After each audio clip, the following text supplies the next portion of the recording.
Yesterday we saw the PR event on the National Broadband Plan, and I said at the time that rural Ireland would not be fooled into this pre-election stunt. We know in rural Ireland, this election is coming up, now we're all going to get broadband without even looking at the details of it. Meanwhile, you have a Minister for Rural Affairs going around opening footpaths. That is honest. Well, that's what I would like to know. So I will tell you where you will be to see the footpath open. No, but it's crazy. I mean, I really think that Pat Spillane. Please. I really think. You open an envelope, you got a chance. Pat Spillane called it right, and I'm not going to repeat his words.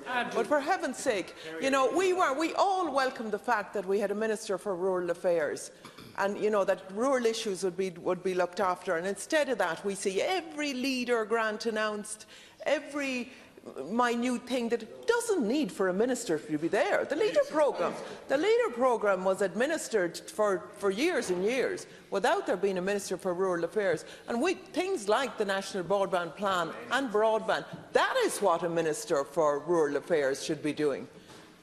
Providing the climate for jobs and employment and enterprise, and maximising the fibre cable connecting America with the west coast of Ireland. All of those things. Where is the vision? Opening footpaths. Like, it's absolutely astounding. And I hope that people will see through that in a couple of weeks' time.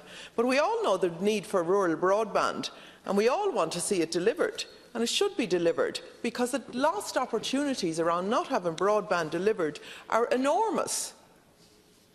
We were told yesterday that the worst option is the only option. Then the government turned on the spin. They really will be known as the government of spin and bluster. Just over an hour ago, documentation from DPER has been released showing under the current model that many other projects will be delayed or never even happen because of the overspend. People in rural Ireland want to know what the hell is going on. Now, the letter from Secretary-General Robert Watts states that this represents a major subsidy from the taxpayer for private benefits. And he goes on to say, I believe that there are unprecedented risks to the exchequer posed by this proposed project. In effect, the government has pursued a procurement model that will see the taxpayer subsidised a private consortium with no experience in the sector to the tune of €3 billion.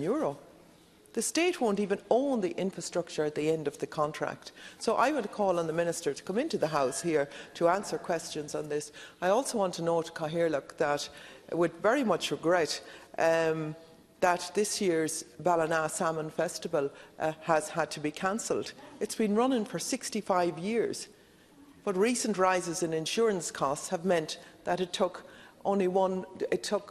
this year to push it over the edge. And there are many festivals and events are under financial pressure, but unpredictable and inexcusable rises in insurance means that they're not just viable anymore. The Alliance for Insurance Reform has identified the lack of action by the government in setting up the Garda Insurance Fraud Unit and the lack of urgency in passing legislation needed to tackle the insurance cartel.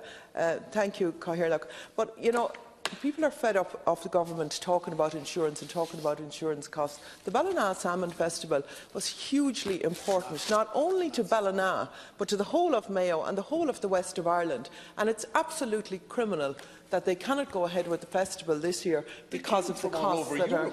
They did, because of the costs that are involved in it. So I would call on the Minister for Rural Affairs and the other ministers to get their act together, sort out the insurance problems, so that festivals and the really good volunteer work that's been done all around the country can be capitalised on.